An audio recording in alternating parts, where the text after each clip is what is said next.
Yo peeps, it's Tripl-L and welcome to today's video of Little Witch Academia, my first impressions, my thoughts, and just what I'm thinking about the new anime series coming from Trigger. So, very quickly, for those who don't know, Little Witch Academia is an anime that's running this season. It's by the people who made Kill la Kill, if you know that series.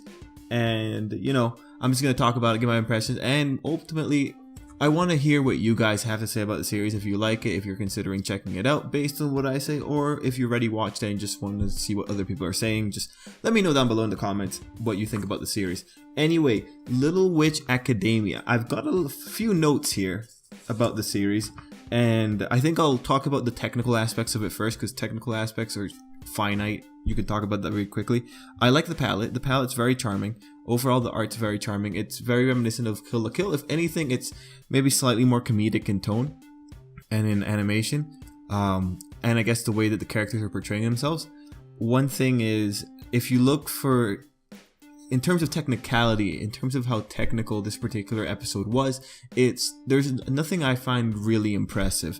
There's no single animation moment where it's just like, wow, that was like a really nice to watch. No. It's very fluid. And it's just very fun. It's nothing super impressive, but it's overall very fun. And if you look at it, a lot of the scenes are very dynamic. So those are things that are definitely playing up for it. But in terms of hardcore animation, if anything, the fluidity is I think its biggest pro. Nothing very impressive. I think in terms of action pieces, the most impressive thing, and I wrote it down, was the cockatrice versus the mandrake. That was a pretty cool little sequence, even though it was just pretty much a still shot of just two giant monsters, but it was still impressive. No, the real draw for this series, I think, is going to be in how well they portray the characters, because the characters do get a lot of attention when it comes to all their facial expressions, especially for the main character Akko. Lots of really interesting things with her facial expressions. Every other character, also the art for them is it's striking enough that you can get a sense for what these characters are. From the three main girls to the three girls who were being kind of bitchy at the beginning, it's the art for the characters makes it so they're very distinct altogether. Anyway, that's pretty much the technical side. I like the palette. I like the general animation when it comes to the comedy moments, but there's nothing super impressive for me yet. Anyway, let's move on to the story, because the story is where things are really interesting. I don't feel I need to recite to you guys what happened in the episode, but we have three main characters, Akko, and then Lot, and a third person whose name I forget. I should have written her down. Anyway, the three main characters, and then Akko is the main character of them all. Akko, I'll talk about her because her character arc is effectively the call to the adventure. So overall, the characters are very charming in their own little ways. And then there's also a teacher that was introduced this episode. I think the teacher is probably my favorite design. But to keep it short, this episode introduced the main character, introduced her goal. She wants to go to the magic girl school. She wants to be a witch because she was inspired by an idol among witches in the past. She goes to the school. She ends up in her little plot. She gets her call to action. She ends up with the staff that her idol had through a weird thingamajig that happened. And then she ends up in school on time. There was the added pressure of if she didn't get into school in time, she'd be expelled. That's overall the bare bones of the story, but that's not really what I want to talk about. Just for those people wondering, in case you didn't watch the episode. Well, it's very simple. It's a very simple premise. The premise itself is very simple. Easy to understand, easy to get behind. So now let's just start the more hardcore talking. And this is pretty much going to center all around Akko. Now, Akko in this episode, she portrays who she is. We get to know her very quickly. She is the comedic relief. She is the butt of everyone's jokes, or she's the butt of the meta jokes that are going on in the series. She's the source of energy, and she is the biggest talker. Man, this girl talks a lot. And it's especially striking when you put Akko next to the really depressing looking girl. I'll put her face on screen so you guys know who I'm talking about when I say really depressing looking girl. And I apologize for not knowing her name right now. Anyway, when you have those two working together, it's like, yeah, Akko is very talkative. But the thing is, Akko is not that annoying. At least I didn't find her that annoying. And I think that has to do with how animated she is. She's very expressionate. She has a lot of things going on. She is funny to look at, although I think some of her expressions are a bit over the top. If anything, she's like the secondary character from Kill la Kill instead of Ryoko from Kill la Kill. Anyway, it's interesting. She's the source of energy. But now if we look at the episode, we can make some kind of predictions on what this series is going to be centering around at least for the first arc, or maybe for the first 12 episodes, because this might be a 24 episode series. Anyway, in this series we get presented to a bunch of concepts. The most interesting one to talk about now is this idea of Akko being the first person who doesn't have witch blood being allowed into the witch academia. That's interesting because it kind of, I guess, alludes to some prejudice, but actually the episode doesn't focus on prejudice that much. It's a thing that's commented on right at the beginning with the 3 bully type girl characters, and then they just kind of waltz off. They don't dwell on it, they don't pick on her more than they need to. They just establish that's a fact, and it gives the viewers a bit more, I guess, opportunity to learn about Akko. But in Akko not being witch blood, not being of the lineage, not having that prestige, it opens up a very interesting thing. And that's what's happening like throughout the episode. That's the problem of the episode. That's the conflict. So one thing I think that's going to happen with this series, it seems like the drama that comes from the series is going to come from Akko's lack of knowledge of the witching world. Because when they're going through the ley line, when they're trying to get to school, well, first off, she didn't know about the rules for the school. She had very little understanding of how the witch world works. But when they're going in, she's taking in pickled plums, and it's salted. And as we find out, the salt interferes with the ley line. Now, I do want to say it was neat how they took into account the properties of salt when it comes to occultism. In occultism or alchemy, salt is a generally very important substance. But any anime can use supernatural references like that and get away with it. But it's just a nice little neat thing. But now, in the moment that Akko is going in there and she's bringing in that salt, we get shown a couple of things. First off, one of the things that should be noted is that Akko did not want to give up her plums. It does kind of show she is a slightly selfish character. Slightly selfish.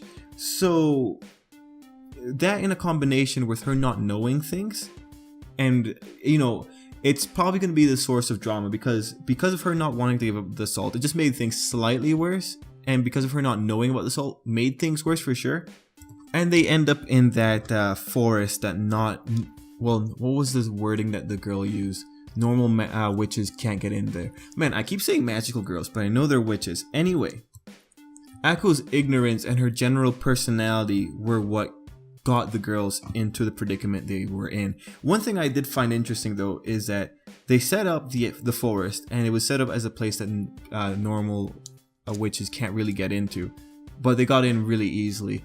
I think in terms of like what gets the plot going or what gets the girls' call to action going, it was kind of shaky. That was a bit of a shaky sequence.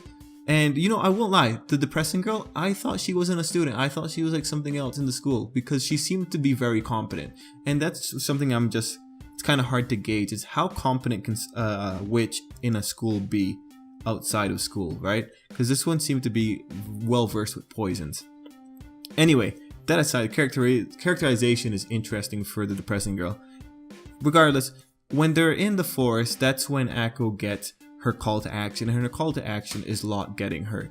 That's really what springs her into action and gets her the shiny rod. Now, the shiny rod itself is definitely going to be an interesting element because we see that it pops up out of the ground or out of a flower, and it's just interesting. From the way that the teacher character is looking at it, it seems like there is some significance in the rod, and there might be significance in Akko's idol. Maybe Akko's idol isn't around, maybe the rod was lost.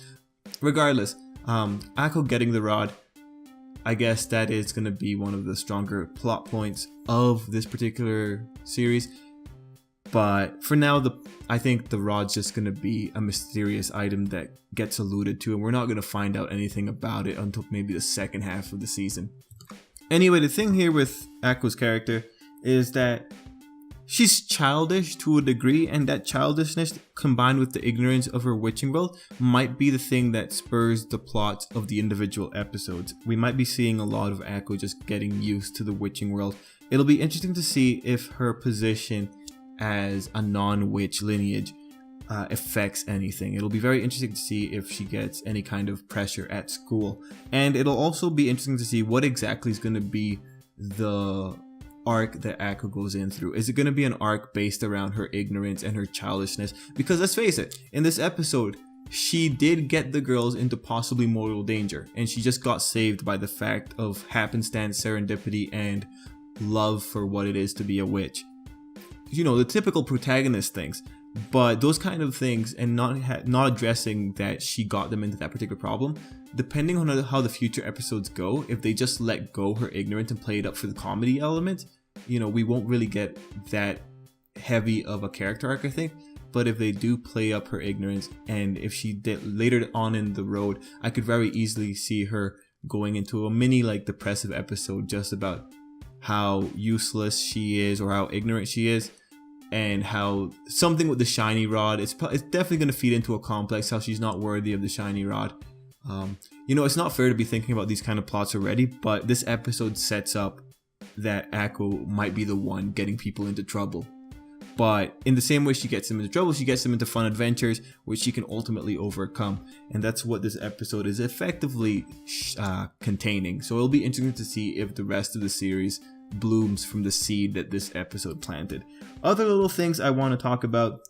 I'm interested in finding out how the rest of the world sees magic, because it's weird, right? In this episode, she shows up at a town, and the people don't seem to know where exactly the Little Witch Academy is. But Akko somehow has a brochure, and we know that the academy is letting in normal people, so they must have some kind of information flow. There's a disconnect, I feel, between how come people don't know about the magical academy or witches that fly into the magical academy. Are there any rules saying that witches can't act like witches outside of school? I don't think so. It's just very strange. I want to find out more about how the rest of the world views the witches, but I don't think we might get that. This might be a series that's just focused around the academy. So it'll be interesting to see if we get any kind of clues towards that. Now, other things that I want to talk about.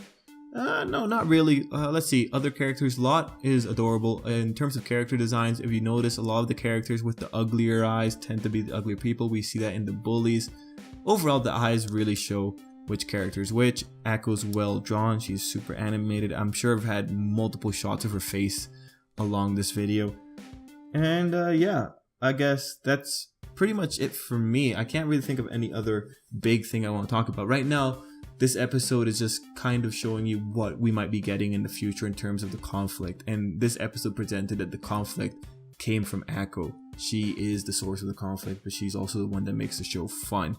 So we'll have to see where it goes with that particular character. Now, in terms of my favorite character so far, I really like the teacher. I just kind of like her design. I think she's well done.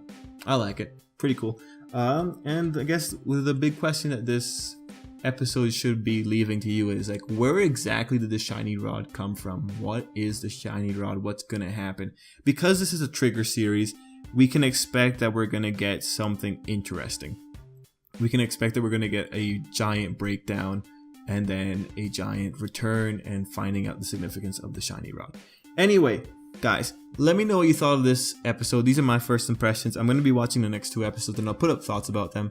But let me know what you think, and let's just leave it there. So guys, till next time, I hope you have a great day.